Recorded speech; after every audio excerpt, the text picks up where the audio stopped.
नमस्कार दोस्तों, हमारे YouTube चैनल आध्यात्मिक ज्ञान टेक में आपका स्वागत है। इस चैनल के माध्यम से अध्यात्म ज्ञान प्राप्त करने के लिए चैनल को सब्सक्राइब करें, वीडियो को लाइक करें, शेयर करें तथा कमेंट करें। दोस्तों, श्रीमद् भागवत गीता के अंतर्गत हम लोग आध्यात्मिक ज्ञान अध्ययन कर रहे हैं।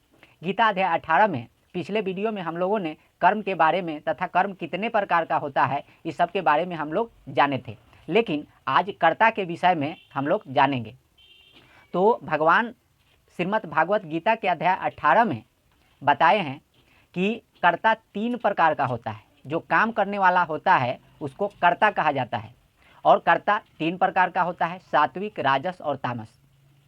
तो कर्ता के बारे में भगवान बताए हैं। चलते हैं श्रीमद् भागवत गीता में और समझते हैं। गीता अध्याय 18 के श्लोक 23 में, कर्ता जो कर्म प्रकृति के द्वारा नियत किए कर्म को कर्तापन के अभिमान से रहित हो करते हुए बिना फल तथा बिना राग द्वेष के किया जाता है उसे सात्विक भाव कहा जाता है। तो बिना राग द्वेष के जो कर्म होता है उसको सात्विक भाव वाला कर्ता कहा जाता है। गीता अध्याय 18 के श्लोक 24 में, परंतु कर्ता जो कुछ कर्म बहुत परिश्रम तथा भोगों की कामना से और अहंकार युक्त होकर करता है वह राजस भाव कहा जाता है। जो काम करने वाला कर्ता होता है और अहंकार के द्वारा कर्मों को करता है और कहता है कि मैं ही करता हूँ, उस कर्ता को राजस कहा जाता है। गीता अध्याय 18 के श्लोक 25 में, कर्ता जो कर्म परिणाम, हानि, हिंसा और सामर्थ्य को न विचार कर केवल अज्ञान से आरंभ किया जाता है उस कर्म में कर्ता का भाव तामस कहा जाता है। तो परिणाम को न विचार करके अज्ञानतावश कर्ता कर्म करता है तो कर्ता का भाव तामस होता है।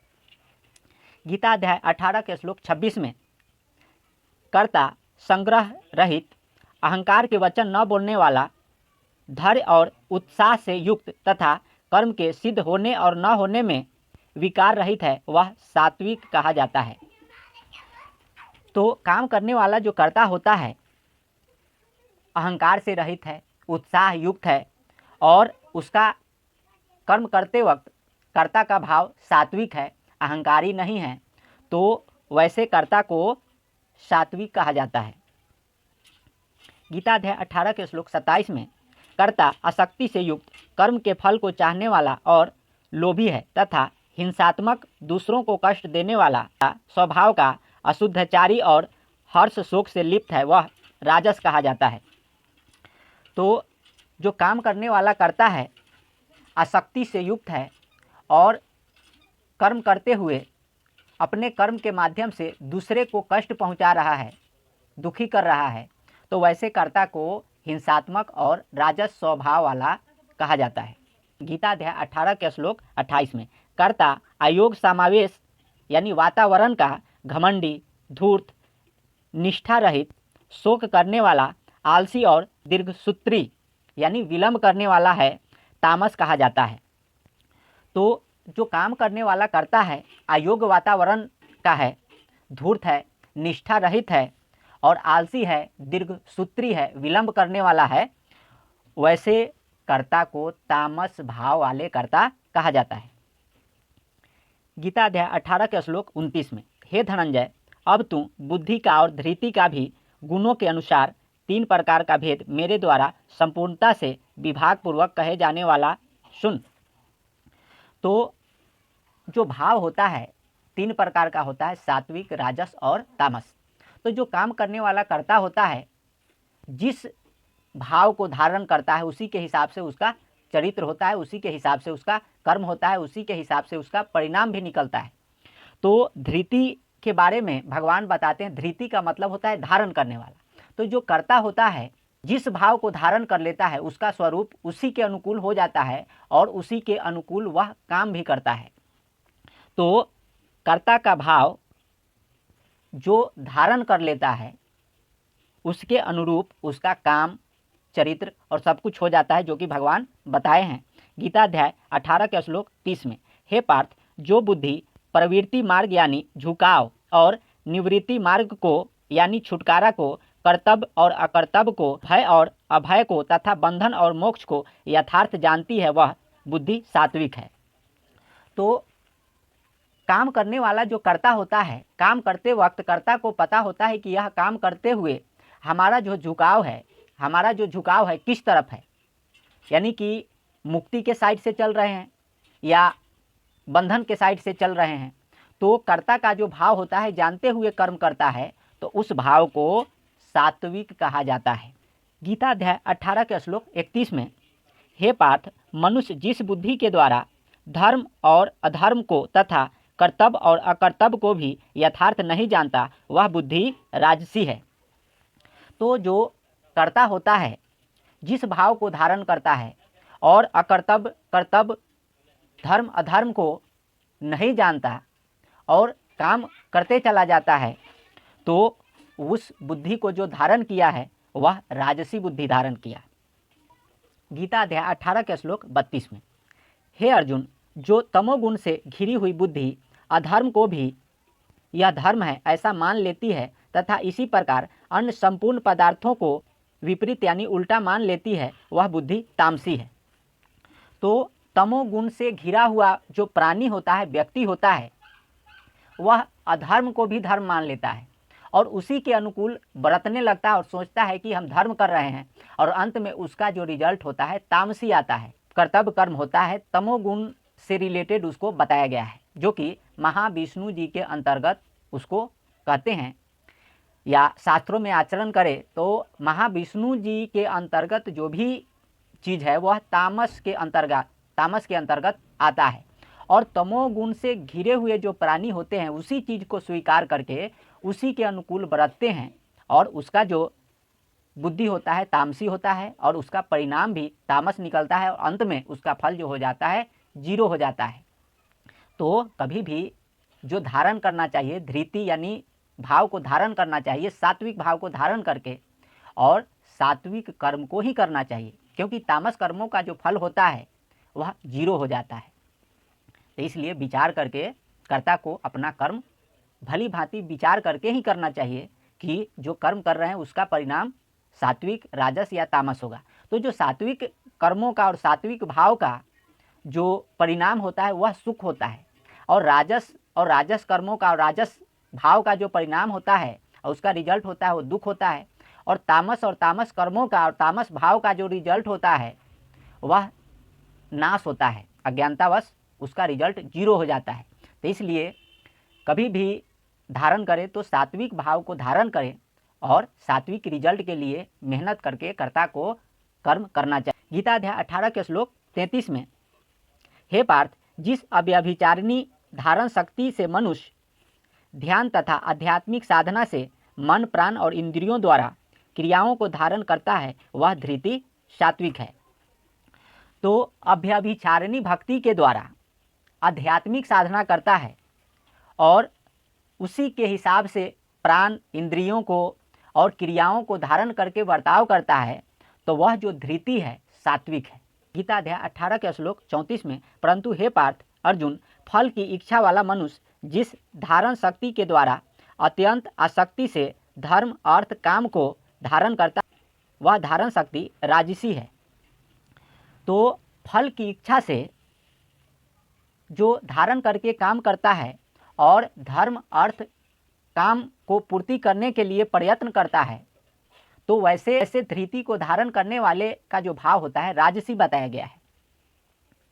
और जो राजस स्वभाव वाला है वो कभी भी टूट सकता है, उसको धर्म अर्थ काम प्राप्त न होकर के वो व्यक्ति कभी भी विचलित हो सकता है, क्योंकि राजस स्वभाव वाला जो व्यक्ति होता है वह विचलित हो सकता है। गीता अध्याय 18 के श्लोक 35 में, हे पार्थ, दुष्ट बुद्धि वाला मनुष्य जिस धारण शक्ति के द्वारा निद्रा, भय, चिंता और दुख को तथा पागलपन्ना या मतवालापन को भी नहीं छोड़ता वह धारण शक्ति तामसी है। तो धृति भाव को यानी धारण करने वाला जो भाव है वह मतवालापन है, पागलपन्ना है, अचेतावस्था में उसका कर्म है, अचेतावस्था में जीवन है, अचेतावस्था में उसका सारा क्रियाकलाप है। तो वैसे जो व्यक्ति स्वभाव को धारण किया है और उसका रिजल्ट वो कभी भी सात्विक रिजल्ट नहीं देगा, वैसे धारण करने वाले जो भाव के व्यक्ति हैं उनको तामसी बताया गया है। तो पागलपन्ना को छोड़ करके, मतवालापन को छोड़ करके और तमोगुण से घिरे हुए जो अपना आचार विचार या उसको कर्म को त्याग करके सात्विक भाव धारण करके सात्विक रिजल्ट के लिए वास्तविक मेहनत करना चाहिए, ताकि सुख को, मोक्ष को, मुक्ति को प्राप्त कर सके। क्योंकि अज्ञानतावश जो धृति है और धारण करके काम किया जाता है, उसका रिजल्ट कभी भी सात्विक नहीं आता और समय का भी नुकसान हो जाता है। गीता अध्याय 18 के श्लोक 36 और 37 में, हे भारत श्रेष्ठ, अब 3 प्रकार के सुख को भी तू मुझसे सुन। जिस भजन में परमात्मा के नाम जप के अभ्यास से रमन करता है और जिससे दुखों के अंत को प्राप्त हो जाता है, जो वह आरंभ काल में विष के तुल्य प्रतीत होता है परंतु परिणाम में अमृत के तुल्य है, इसलिए वह आध्यात्मिक, आत्मिक और परमात्मिक विद्या और साधना के प्राप्त फल से जो उत्पन्न होने वाला सुख है, सात्विक सुख कहा गया है।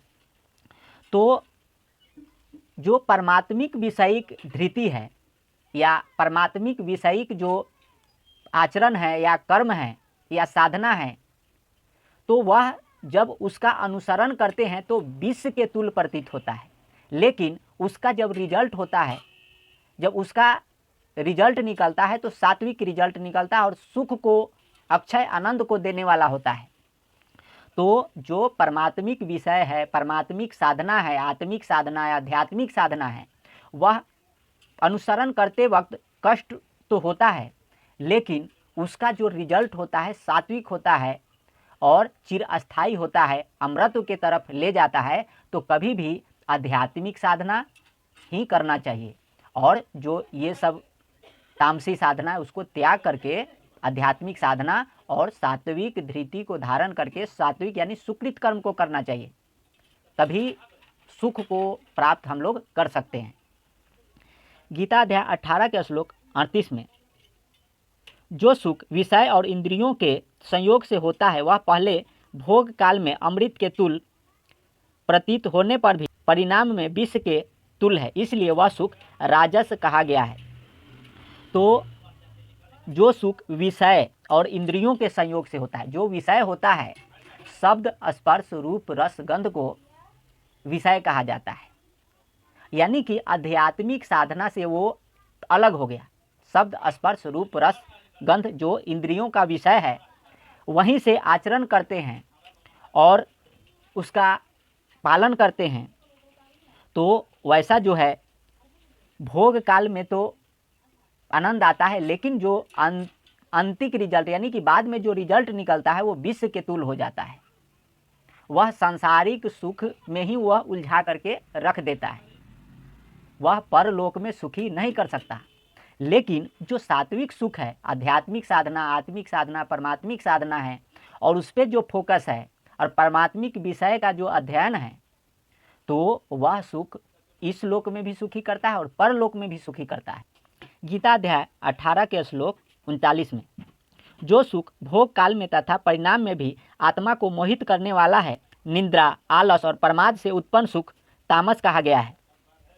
तो जो भोग काल में आत्मा को मोहित करता है, आत्मा को दबा करके, सत्य को दबा करके असत्य का पीछा करते हैं और दिमाग को भ्रमित करने के लिए उस चीज़ को ग्रहण करते हैं, नशीली पदार्थों का सेवन करते हैं और गलत संगति करते हैं, तो वह जो आलस, निद्रा और प्रमाद को और जीवात्मा को, आत्मा को मोहित करने वाला जो प्रभाव है, धृति है और जो सुख है, वह तामस कहा गया है। वह इस लोक में भी सुखी नहीं करता, अब परलोक की बात ही नहीं करना चाहिए तामसी धृति से और तामसी आचरण से। गीता अध्याय 18 के श्लोक 40 में, पृथ्वी में या स्वर्ग में अथवा देवताओं में या फिर वह तत्व नहीं है जो प्रकृति से उत्पन्न इन तीनों गुणों से रहित हो। तो पृथ्वी में, स्वर्ग में कोई भी ऐसा तत्व नहीं है जो प्रकृति से उत्पन्न तीनों गुण से रहित हो। तो जो भी त्रिलोकी में जो भोग है या कर्म है या कर्मों का आचरण है, वह 3 गुण के द्वारा ही है।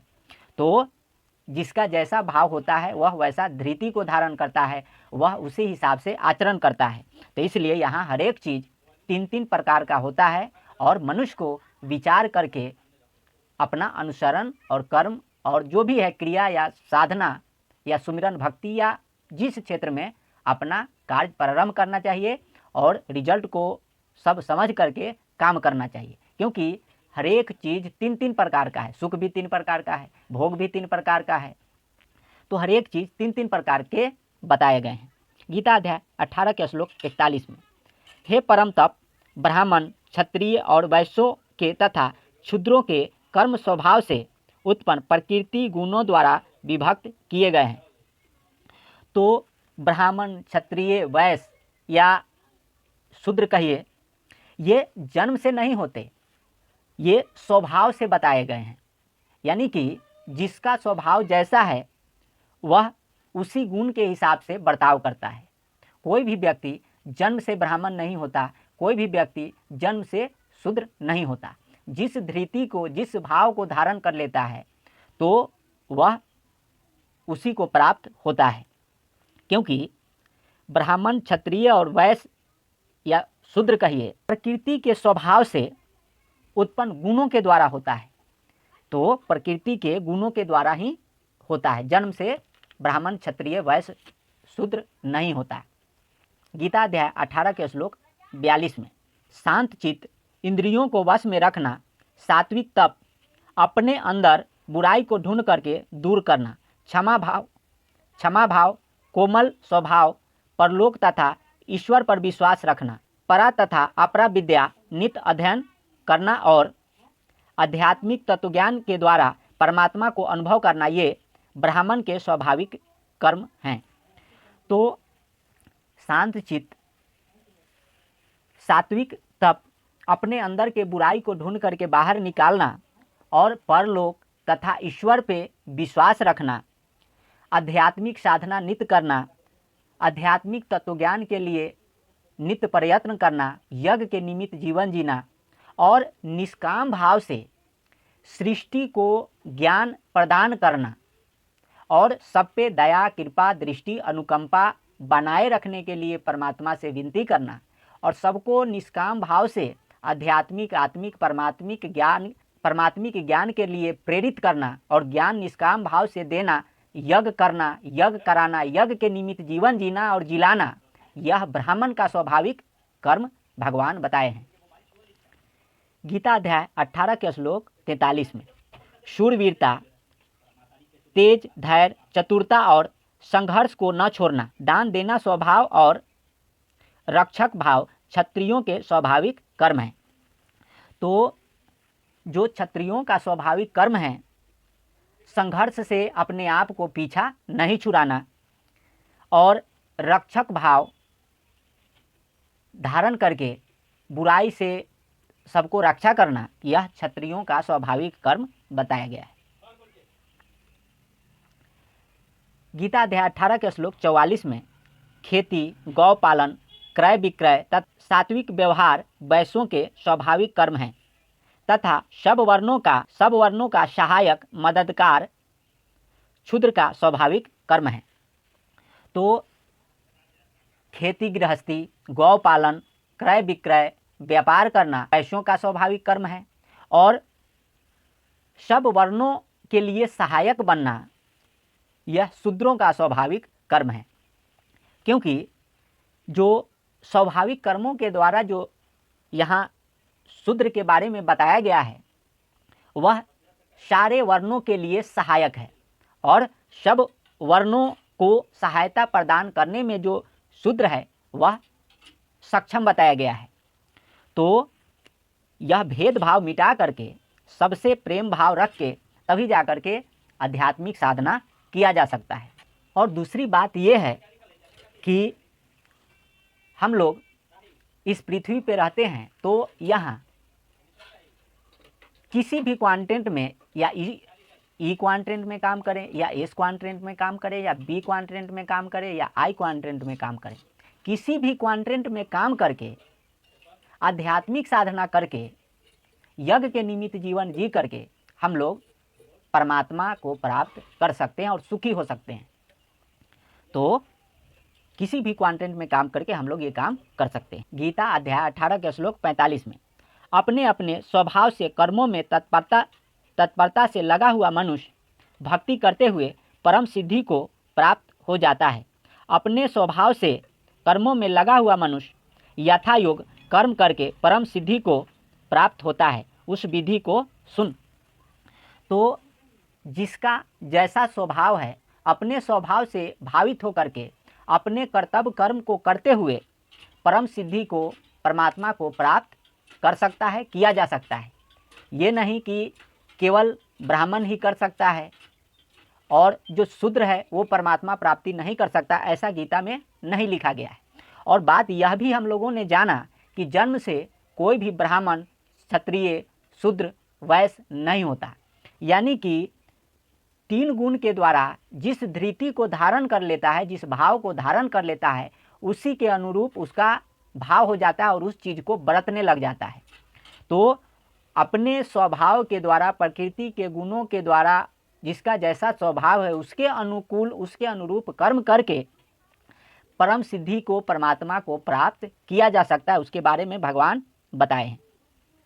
गीता अध्याय 18 के श्लोक 46 में, जिस परमेश्वर से संपूर्ण सृष्टि की उत्पत्ति हुई है और जिस परमात्मा से संपूर्ण जगत व्याप्त है, उस परमेश्वर की अपने अपने स्वाभाविक कर्मों के द्वारा पूजा, अर्चना, प्रार्थना, साधना करके मनुष्य परम कल्याण को प्राप्त हो जाता है। तो भगवान किसी से भी भेदभाव नहीं किए हैं और सबके लिए कल्याण का मार्ग गीता में बताए हैं कि हर एक व्यक्ति अपने स्वाभाविक कर्म को करते हुए और उस परमात्मा की, यानी कि जिस परमात्मा से सारे सृष्टि की उत्पत्ति हुई है और उस परमात्मा में ही सारा सृष्टि व्याप्त है, उस परमात्मा को अपने स्वाभाविक कर्मों के द्वारा पूजा अर्चना, साधना, प्रार्थना करके परम सिद्धि को, परमात्मा को प्राप्त किया जा सकता है। आदि पुरुष परमेश्वर कबीर देव नियक्षर ब्रह्म वचन शक्ति से समस्त द्वीप, सूत, सुरति की उत्पत्ति किए। अचिंत सूत के द्वारा अक्षर पुरुष की उत्पत्ति हुई। अक्षर पुरुष से ब्रह्म देव निरंजन की सृष्टि हुई। देव निरंजन ब्रह्म धर्मराय ईश्वर 70 युग तप करके 7 द्वीप तथा 9 खंड में सृष्टि का विस्तार किए।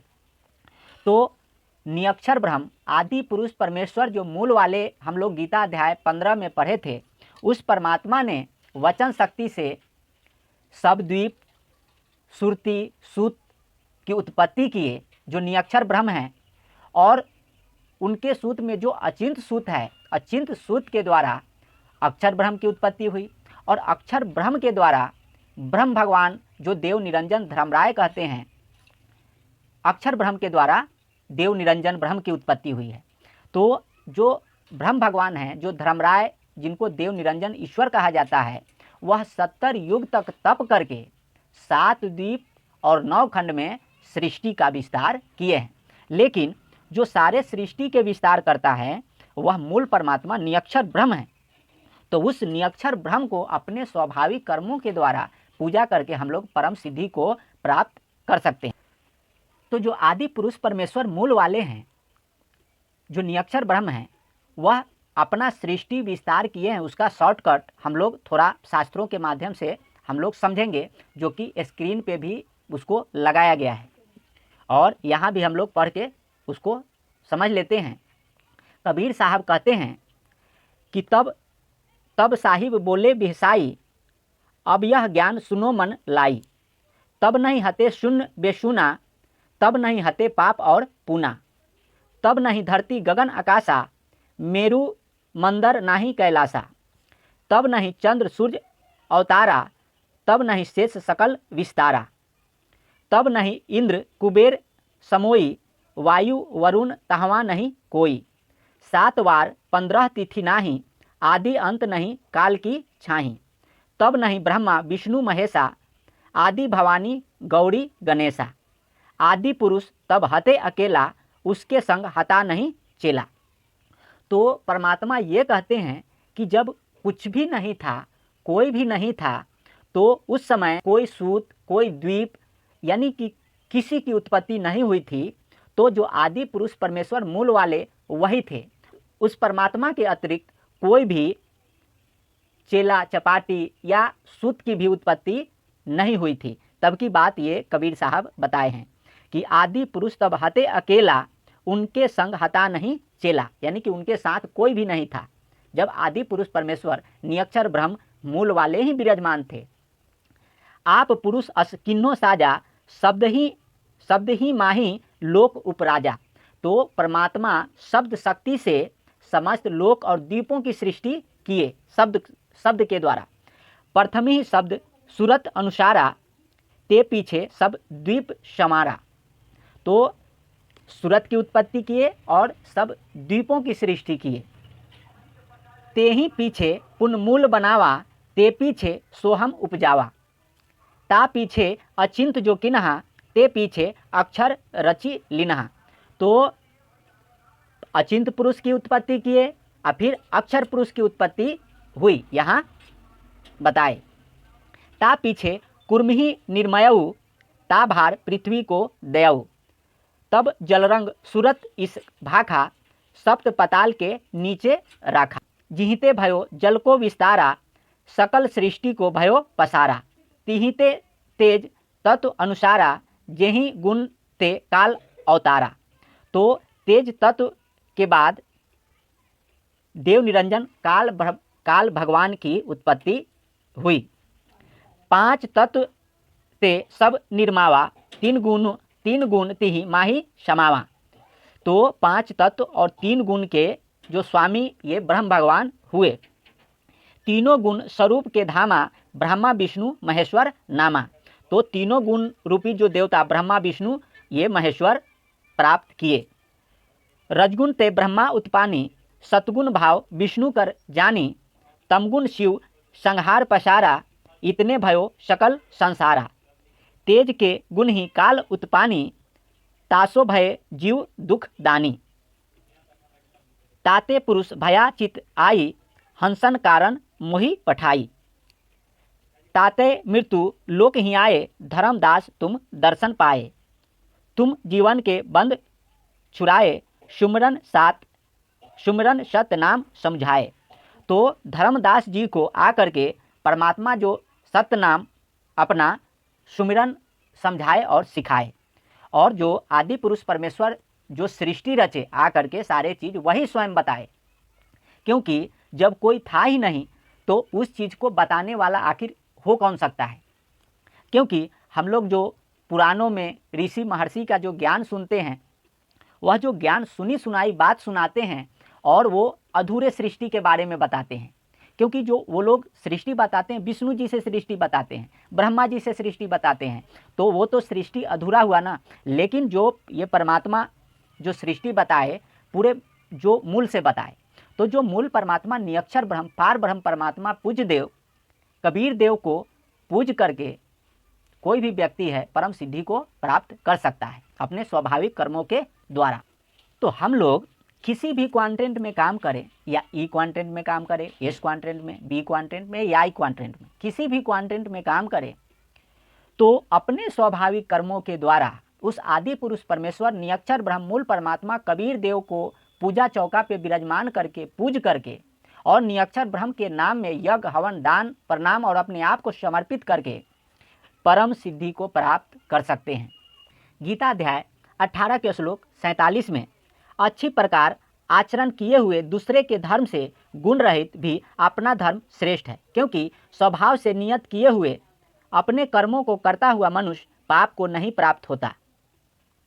तो जो अपना धर्म है वह बताया गया है कि वह जो शरीर में बसे जो देव हैं, जो कि स्वयं धर्म उसको कहा जाता है, अपना धर्म कहा जाता है, और दूसरे का जो धर्म है वह भय को डर को देने वाला है।